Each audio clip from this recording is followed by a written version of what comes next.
Seigneur, ta parole est grande, elle demeure à jamais. Ta parole est infaillible, rien ne peut la supprimer. Bienvenue à vous, chers spectateurs, ainsi qu'à tous nos spectateurs dans le monde entier, dans un nouvel épisode de notre émission d'études quotidiennes Toute la Bible, dans laquelle nous étudions tous les livres de la Bible, de la Genèse à l'Apocalypse, tous les jours du lundi au vendredi. Dans notre étude des livres de l'Ancien Testament, nous sommes arrivés au livre d'Ésaïe, chapitre 55, une invitation à tous ceux qui ont soif à travers le monde. Aujourd'hui, par la grâce de Dieu, nous allons nous concentrer sur ce chapitre et voir ce que Dieu nous réserve pour répondre à nos besoins. Tout d'abord, permettez-moi d'accueillir notre invité, le serviteur du Seigneur qui est avec nous, le frère Youssef Riyad. Bienvenue, frère Youssef. Merci beaucoup, frère Agathe. Bienvenue aussi à nos invités, honorés de vous recevoir. Nous commencerons notre étude dans quelques instants. Je vous encourage à préparer votre Bible et à prendre des notes. Si vous avez des questions ou des demandes, n'hésitez pas à nous les envoyer. Si vous avez besoin de livres spirituels, en particulier la Bible, faites-le nous savoir et nous essayerons par la grâce de Dieu de vous les envoyer. Nous commencerons notre étude dans quelques instants. Restez à l'écoute.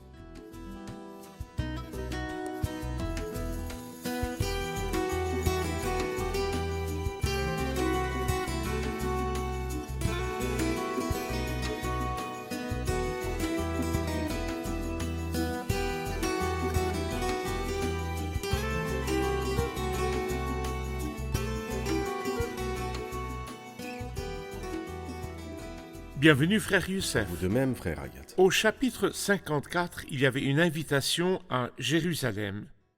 Ici, l'invitation est adressée à tous ceux qui ont soif. Que voyez-vous dans cette invitation? Eh bien, j'aime faire le lien entre Ésaïe 53, 54 et 55. Dans Ésaïe 53, l'humiliation est à son comble et la souffrance est à son comble. Le Christ a souffert, a été humilié, méprisé, n'est-ce pas? C'est vrai. Méprisé et délaissé par les hommes. Au chapitre 54, nous trouvons la gloire. La gloire n'est pas seulement pour lui, il a certainement joui de la gloire à partir du chapitre 53, la dernière partie, Oui, mais également pour tous ses disciples. Et il parle en particulier au chapitre 54 de la gloire de Jérusalem dans l'avenir. C'est merveilleux, n'est-ce pas? Bien Lorsqu'il sûr. dit au verset 11 « Je pose tes pierres avec du mortier ». Et je te donnerai des fondations en saphir. C'est la gloire que l'apôtre Paul appelle l'éclat des corps terrestres. Or la gloire terrestre est une chose, et la gloire céleste en est une autre. Donc il y a une gloire terrestre dont le peuple terrestre jouira, mais il y a une gloire céleste dont tous les croyants de l'Église jouiront, dont les bénédictions sont célestes et dont la gloire est céleste. Et c'est pourquoi il est étonnant que le chapitre 53 parle de souffrance, de mépris et d'humiliation, et le 54 parle de gloire, et après avoir parlé de la gloire, il lance un appel à ceux qui ont soif, et cela me rappelle le dernier chapitre de la Bible sainte, Apocalypse 21. oui, Après avoir parlé de la cité céleste, après avoir parlé de l'état éternel, après avoir dit que Dieu rendra toutes choses nouvelles, immédiatement après, il dit dans Apocalypse 21, au verset 6, il dit « Je suis l'alpha et l'oméga, le commencement et la fin.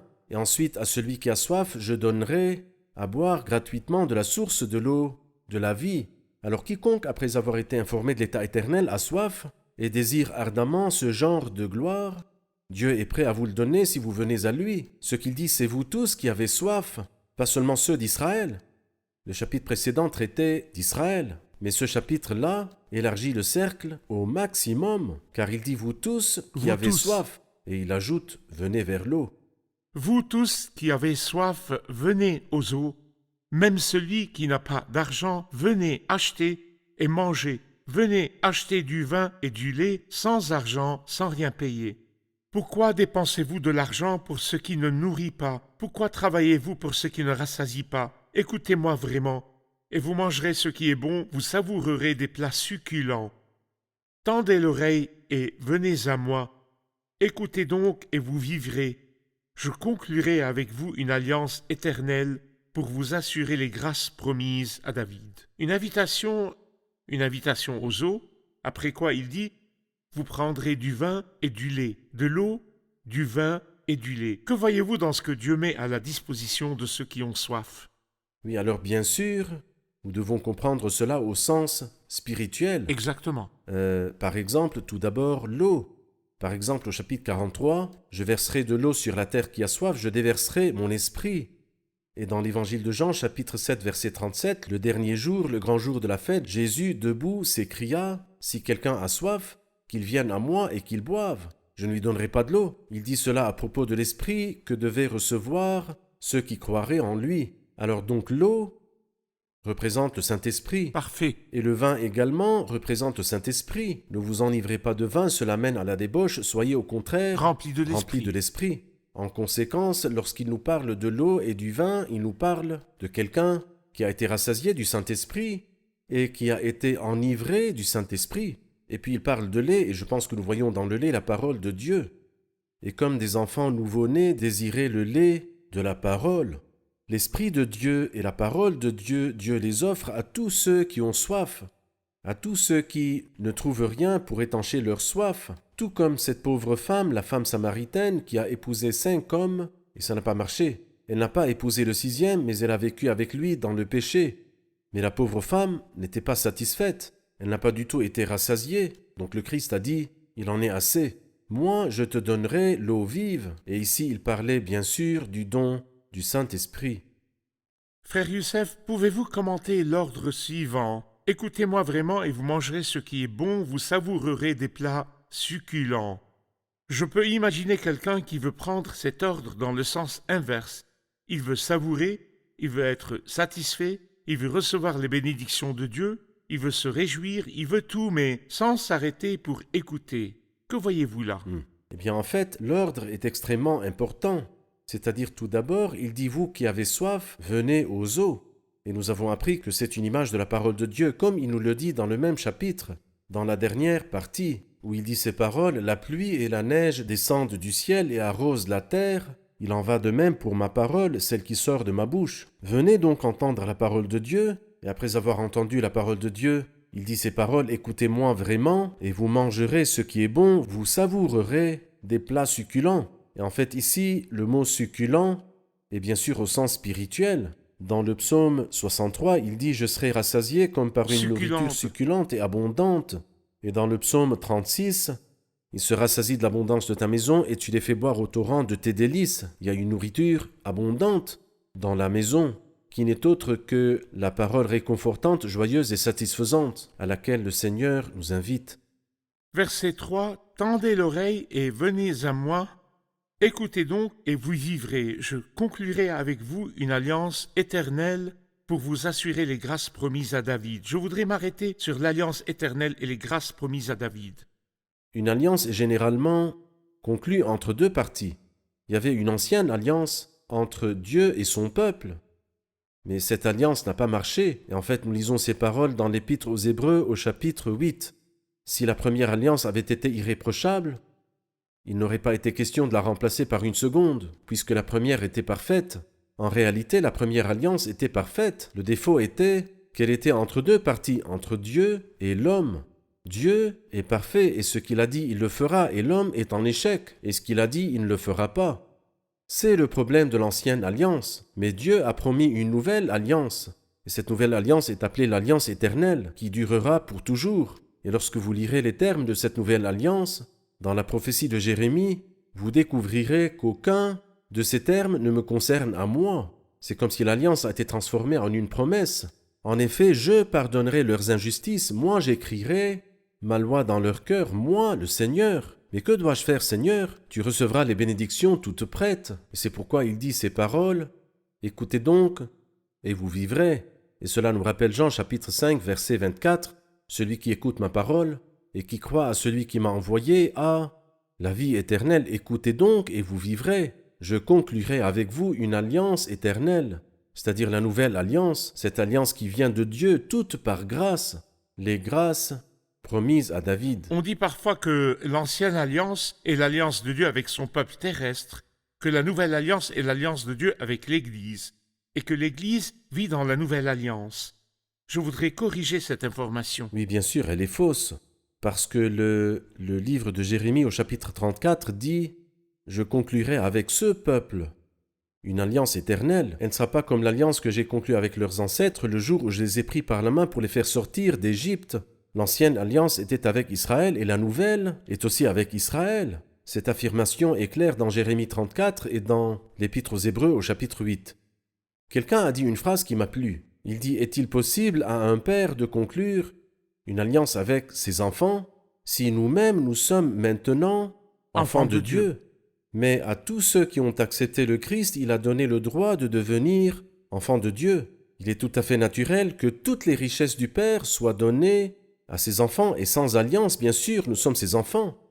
Alors comment peut-il conclure une alliance avec nous? Est-ce que nous bénéficions des bénédictions de la nouvelle alliance? Oui. Est-ce que nous faisons partie des termes de la nouvelle alliance? Eh bien, la réponse est non, bien sûr, car il le fera avec la communauté d'Israël et de Juda. Ce qui signifie que l'ancienne alliance a été conclue avec l'ancienne nation et que la nouvelle alliance est avec la nation qui reviendra dans le futur, Israël qui reviendra vers le Seigneur dans le futur. Très bien. Cette nouvelle alliance est basée sur l'œuvre du Christ sur la croix. En tant qu'Église, nous recevons ces bénédictions, mais nous n'en sommes pas partis. L'Église est en dehors de la question de l'alliance. L'alliance est avec un peuple terrestre, que ce soit dans l'ancienne ou la nouvelle. Les dons et les bénédictions de Dieu à l'Église viennent d'une seule partie, pas de nous. Dieu nous a choisis de sa partie, Dieu nous a également prédestinés de sa partie, nous a justifiés et nous glorifiera également de sa partie. Nous ne sommes pas partis à l'Alliance, n'est-ce pas? Très bien. Une correction à apporter pour ne pas oublier cette partie. Bien sûr, nous disons que les livres de la Bible sont l'Ancien Testament et le Nouveau Testament. Mais dans l'ordre, c'est avant et après la venue du Christ. Mais ce ne sont pas des livres liés à l'alliance que Dieu conclura avec le peuple qui viendra après. Nous allons voir un reportage puis prendre une question des invités. Il y a 3 sortes de boissons dans le premier verset. L'eau qui apparaît ici au pluriel. Dans la langue hébraïque, le pluriel est utilisé pour indiquer le degré de supériorité. Cette eau est si merveilleuse qu'il n'est pas approprié de l'exprimer au singulier. L'eau parle également d'abondance, en quantité et en qualité. Et cette eau apaise la soif de l'âme. C'est l'eau que le Seigneur Jésus a offert un jour debout au temple en disant « Si quelqu'un a soif, qu'il vienne à moi et qu'il boive. » Le Christ est donc la source de la vie. Il est l'eau de la vie et notre Sauveur. À la fin du verset 1, il dit « Venez acheter et manger, venez acheter du vin et du lait sans argent, sans rien payer. » Pourquoi l'idée que c'est gratuit, sans rien payer? Cette invitation est-elle gratuite? Pourquoi est-elle gratuite? Pourquoi sans argent, sans rien payer? Cela signifie-t-elle qu'elle est bon marché? En fait, elle n'est pas bon marché, quelqu'un d'autre a payé le prix, mais nous étions ruinés. Et si Dieu avait demandé de payer un prix quelconque, nous n'aurions pas pu. Dans Romains, chapitre 3, verset 24, il dit gratuitement déclaré juste par sa grâce, par le moyen de la libération qui se trouve en Jésus-Christ. Ici, vous remarquez 3 choses dans ce verset. Quand il dit sans argent, et puis ensuite il dit sans prix, et troisièmement sans peine. Et en fait, j'y vois l'histoire de Joseph, lorsque il était la seule personne qui était la source de tout le blé et tout le grain durant la période des 7 ans de détresse et de famine. Les Égyptiens sont venus, ils ont apporté de l'argent jusqu'à ce qu'il n'y ait plus d'argent. Ils ont acheté le blé pour manger. L'année suivante, ils ont dit « Nous n'avons plus d'argent ». Il leur a dit « Vous avez du bétail, apportez-le ». Ils ont donc payé un prix. Et alors après cela, ils n'ont pas pu. L'argent s'est épuisé, ainsi que le bétail, et c'était encore les 7 ans de famine. Ils dirent à Joseph « Nous voulons manger ». Il leur répondit « Eh bien, travaillez la terre, Peine. la peine ». Cependant, le Christ, qui est infiniment plus grand que Joseph, sans argent, et puis sans prix, et puis sans peine, pas parce que c'était bon marché, mais parce que c'était lui qui a payé le prix total, et aussi parce que nous étions nous-mêmes complètement ruinés. Alors il a payé à notre place, et il nous l'a offert gratuitement. Frère Youssef, le verset 4 dit « Je l'ai établi comme un témoin pour les peuples, comme un guide et un chef pour eux. » De qui s'agit-il ici? À qui s'appliquent les paroles du verset 4? Eh bien, au vrai David, qui est le fils de David et le Seigneur de David, le Seigneur Jésus-Christ. Il avait précédemment mentionné les grâces promise à David, et l'apôtre Paul applique cela lorsqu'en fait il affirme que la résurrection du Christ est la preuve qu'il lui a accordé les grâces promises à David. Alors la résurrection l'a prouvé. Et puis ensuite il passe du discours sur David lui-même au Fils de David, le Seigneur Jésus-Christ. Tu appelleras des nations que tu ne connais pas et des nations qui ne te connaissent pas accourront vers toi à cause de l'Éternel ton Dieu, du Saint d'Israël, parce qu'il te donne sa splendeur. De quelle gloire parle-t-il ici? La gloire de la nation ou la gloire future du Christ? Je pense qu'il parle de la gloire du Christ lui-même. La gloire du La Christ. gloire du Christ Très bien. lui-même. Et la souveraineté future du Christ sur la Exactement. nation. Je voudrais m'arrêter sur le verset 6. Recherchez l'Éternel pendant qu'il se laisse trouver. Faites appel à lui tant qu'il est prêt. Que le méchant abandonne sa voie et l'homme injuste ses pensées. Qu'il retourne à l'Éternel, il aura compassion de lui. Qu'il retourne à notre Dieu, car il pardonne abondamment. Un autre verset parmi les versets fameux qui ont résonné aux oreilles des hommes à travers les âges. Que nous montre-t-il au sujet de Dieu et de son appel pour nous? Eh bien, Dieu appelle à la repentance avant qu'il ne soit trop tard. Comme ce verset est beau, recherchez l'Éternel Pendant qu'il se laisse trouver. Et de cela, nous concluons qu'un temps viendra Où il ne sera plus accessible aux hommes. accessible. C'est-à-dire, bien sûr que Dieu est éternellement présent, mais dans les Proverbes, il dit « Ils me chercheront et ils ne me trouveront pas, puisque j'appelle, et que vous résistez, puisque je tends la main, et que personne n'y prête attention. » Proverbe 1. Un jour viendra où ils le chercheront, mais ne le trouveront pas. C'est pourquoi il dit ici « Tant que la porte de la grâce est ouverte, ne tardez pas. N'attendez pas demain, car demain pourrait être rempli de regrets. Recherchez l'Éternel pendant qu'il se laisse trouver, c'est-à-dire maintenant, à cet instant même, pendant que vous écoutez cette émission. Dites « Seigneur, je t'accepte comme Seigneur et Sauveur de ma vie. Seigneur et Christ sur mon cœur, je t'accepte. » Et si vraiment vous dites cela du fond de votre cœur, ces douces paroles s'accompliront en vous. Recherchez l'Éternel pendant qu'il se laisse trouver. Faites appel à lui tant qu'il est prêt. Celui qui est le plus proche de moi, c'est Dieu. Il entend les soupirs de mon cœur. Faites appel à lui tant qu'il est prêt, mais à condition que le méchant abandonne sa voie. Et l'homme injuste ses pensées, qu'il retourne à l'Éternel, il aura compassion de lui. Si je ne viens pas, ça ne marche pas. Si je viens avec mon impureté et refuse de m'en repentir, si je persiste dans cette voie, et je veux que Dieu me donne ses bénédictions, quel était donc le problème d'Ésaü? Il a voulu obtenir la bénédiction, mais pourquoi son père ne la lui a-t-il pas accordée? Parce qu'il n'a trouvé aucune place pour la repentance dans son cœur.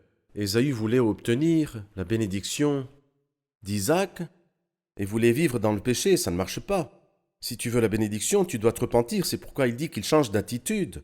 Et s'il ne change pas d'attitude, si vous ne changez pas d'attitude, vous périrez tous de même. Recherchez le Seigneur, abandonnez le péché et abandonnez le mal, c'est ce qu'on appelle la repentance. Mais il dit que Dieu pardonne abondamment. C'est vrai. Dieu pardonne abondamment. Que veut-il dire à propos de Dieu dans sa manière de traiter le péché? Alors écoutons le magnifique verset que nous avons étudié précédemment dans Ésaïe 1,18. Même si vos péchés sont couleur cramoisie, ils deviendront blancs comme la neige. Même s'ils sont rouges comme la pourpre, ils deviendront clairs comme la laine. Et ici il dit il pardonne abondamment, c'est-à-dire qu'il n'y a pas de limite à son pardon. Supposons qu'une personne a commis des péchés qui sont inimaginables et qu'il vienne me dire « Vous ne savez pas à quel point j'ai péché.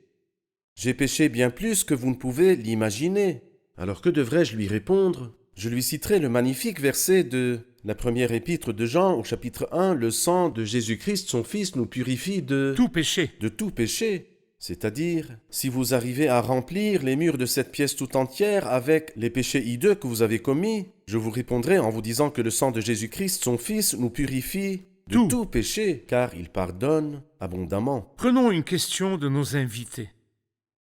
Pouvez-vous expliquer le verset 9 qui se lit comme suit? « Le ciel est bien plus haut que la terre, de même mes voies sont bien au-dessus de vos voies, et mes pensées bien au-dessus de vos pensées. » Que signifie cela?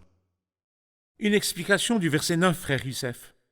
Oui, en effet, nous pouvons le relier au verset précédent. En effet, vos pensées ne sont pas mes pensées, et mes voies ne sont pas vos voies, déclare l'Éternel. Pourquoi? Parce que le ciel est bien plus haut que la terre, de même mes voies sont bien au-dessus de vos voies, et mes pensées bien au-dessus de vos pensées. Vous êtes des gens de la terre qui pensez de manière terrestre. Beaucoup de gens veulent traiter avec Dieu selon leur façon de penser. Y a-t-il quelque chose de gratuit dans le monde? Humiliez-vous si vous ne pouvez rien faire. Humiliez-vous un peu, c'est-à-dire opprimez-vous Et Dieu vous honorera alors si vous vous opprimez, comme si Dieu cherchait à rendre nos vies misérables. Rendez votre vie misérable et il sera content de vous. Ce sont des pensées humaines. Il considère que c'est trop pour Dieu de me dire gratuitement. Gratuitement. Comment gratuitement déclarer juste par Il sa n'accepte grâce? pas cela, Sans rien faire. sans rien Comment faire. cela m'est-il offert sans rien faire? Je lui dis comment? Il me dit Dieu a accompli l'œuvre sur la croix pour le péché d'Adam. Mais le reste des péchés, c'est mon problème. Je dois lutter pour m'en débarrasser, pour obtenir la faveur de Dieu. À la lumière de ces paroles, nous devons mettre les points sur les i. Alors d'où vient cette affirmation? D'où vient-elle? Mon peuple est détruit parce qu'il lui manque la connaissance. Ils ne veulent pas ouvrir la Bible et préfèrent écouter les paroles des chefs religieux sans les examiner, sans les vérifier. Il est mort pour le péché d'Adam. Où est-ce que nous pouvons trouver dans la Bible sainte que le Christ est mort pour le péché d'Adam? Où trouvez-vous dans la Bible sainte, de la Genèse à l'Apocalypse? D'ailleurs, le chapitre précédent parlait-il du péché d'Adam? Il a porté bien le péché de beaucoup Le d'hommes. péché de beaucoup d'hommes et il est intervenu Et en il est faveur des intervenu coupables. en faveur Et des l'Éternel a coupables. fait retomber sur lui nos fautes à tous. En vérité, les gens, si vous voulez, traitent avec Dieu d'une mauvaise manière et que Dieu ouvre les yeux des gens avant qu'il ne soit trop tard. Parfait. C'est pourquoi Dieu a des voies qui ne sont pas les voies des hommes. Des voies pour offrir le salut, des voies pour offrir la justice qui ne sont pas les voies des hommes. Frère Youssef, le verset 10 dit « La pluie et la neige descendent du ciel, ils n'y retournent pas sans avoir arrosé la terre, sans l'avoir fécondée et avoir fait germer ses plantes, sans avoir fourni de la semence au semeur et du pain à celui qui mange. Il en va de même pour ma parole, celle qui sort de ma bouche. Elle ne revient pas à moi sans effet, sans avoir fait ce que je désire et rempli la mission que je lui ai confiée. » Il parle ici de la parole de Dieu lorsqu'elle vient et de son effet sur la terre. J'aimerais avoir vos commentaires. Alors ici, il la compare à la pluie et à la neige qui descendent du ciel et à ce qu'elles font à la terre. Et en réalité, sans la pluie, la terre ne peut absolument rien produire. De même, nos cœurs sont comme la terre. Et sans accueillir la parole de Dieu, ils ne peuvent porter absolument aucun fruit. Alors ici, il compare la parole de Dieu qui descend sur nos cœurs à l'eau de la pluie qui descend sur la terre et la fait germer. Et il déclare ici, ma parole ne revient pas à moi sans effet. Tous ceux qui entendent n'obéiront pas nécessairement, ne se soumettront pas et ne seront pas sauvés. Mais même pour ceux qui n'ont pas obéi et qui ne sont pas sauvés, la parole n'est pas revenue sans effet. Car cette parole témoignera pour vous ou témoignera contre vous. Et c'est à vous de choisir. Si vous obéissez à la parole de Dieu que vous avez entendue, aujourd'hui il y a certainement des millions de personnes qui ont entendu les 12 paroles d'Ésaïe 55, vous tous qui avez soif, venez. S'il accepte et s'il vient, la parole témoignera pour lui. Et s'il désobéit et ne vient pas, la parole le jugera le dernier jour parce qu'il a entendu et n'est pas venu. Parfait. Parce que la parole vient pour changer les choses, pour changer les situations, et parce que le Seigneur veut changer les situations, il est dit au verset 12, « Oui, vous sortirez dans la joie et vous serez conduits dans la paix. Les montagnes et les collines éclateront en cris de joie devant vous, et tous les arbres de la campagne battront des mains. » La situation qui change, au lieu des buissons épineux poussera le cyprès, au lieu de l'ortie poussera le myrte, et cela contribuera à la réputation de l'Éternel. Ce sera un signe éternel qui ne disparaîtra jamais. Un dernier mot sur l'état qui change, le changement d'état lorsque la parole de Dieu viendra dans les derniers jours. Ce qui est dit ici s'accomplira littéralement, exactement comme le Seigneur l'a dit. Aujourd'hui, lorsque vous marchez dans n'importe quelle terre incultivée, vous verrez des épines, des chardons et des orties, ou bien une plante qui, lorsqu'elle pénètre dans le corps humain, le brûle, nocive.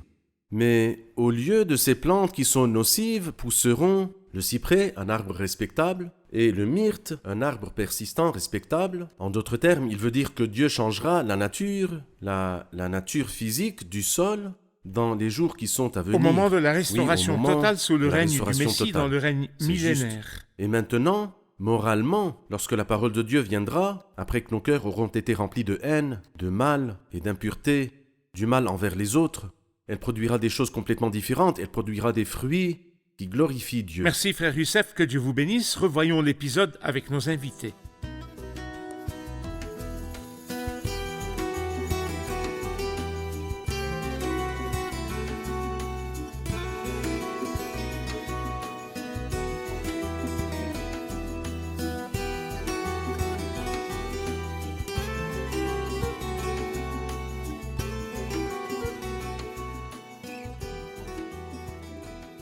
Nous avons appris qu'au début du chapitre 55, il y a un appel à tous ceux qui ont soif, et nous avons appris qu'il y a un lien entre les chapitres 55, 54 et 53. Quelqu'un peut-il me rappeler ce lien? Nous voyons au chapitre 53 l'humiliation et la souffrance qui ne pouvaient pas être suivies de l'appel avant qu'elles ne se produisent. L'humiliation Les et la souffrances. souffrance. La souffrance de qui? Les souffrances du Christ, souffrance du Christ sur au la chapitre croix. 53.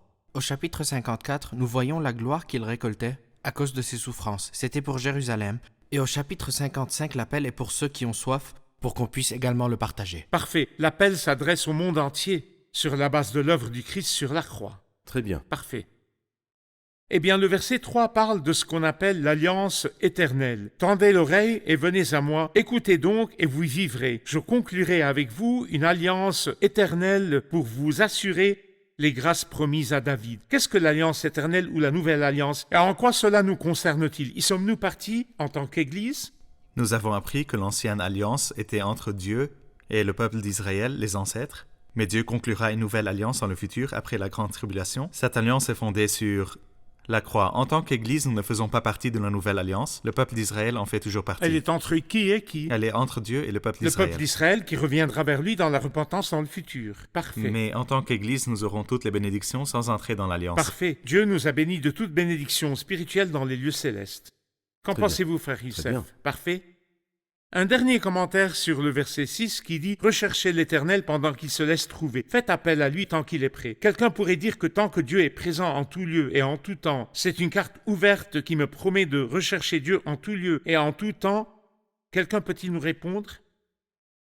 Tant qu'il a dit pendant qu'il se laisse trouver, il y aura certainement un temps où il ne sera pas accessible. Nous sommes maintenant dans l'ère de la grâce et nous devons en profiter. Puisqu'il est dit dans Proverbe 1, « Ils me chercheront et ils ne me trouveront pas ». Nous devons donc profiter de l'ère dans laquelle nous vivons où le Seigneur nous appelle à l'invoquer. Bien sûr, il est présent partout et à tout moment. Dieu est omniprésent. Mais il nous donne une opportunité, appelée l'opportunité de la grâce, après quoi la porte sera fermée. Tout à Parfait. fait. Parfait. Très bien. Merci beaucoup, que Dieu vous bénisse. Merci frère le Youssef, que Seigneur Dieu vous vous bénisse. bénisse. Chers spectateurs, cet appel est pour moi, pour vous et pour chaque être humain, parce que la Bible y a inclus chaque être humain. Vous tous qui avez soif, je ne pense pas qu'il y ait une personne sur la surface de la terre qui n'ait pas soif. Vous dites, je n'ai pas soif, j'ai tout. Je vous dis, le Seigneur Jésus-Christ a dit, toute personne qui boit de cette eau-ci aura encore soif. Le Christ change les vies, change les situations. Acceptez le Christ et votre vie changera. Je vous retrouve dans le prochain épisode. Que le Seigneur soit avec vous.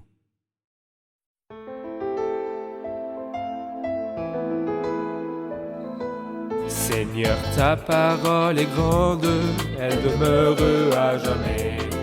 Ta parole est infaillible, rien ne peut la supprimer.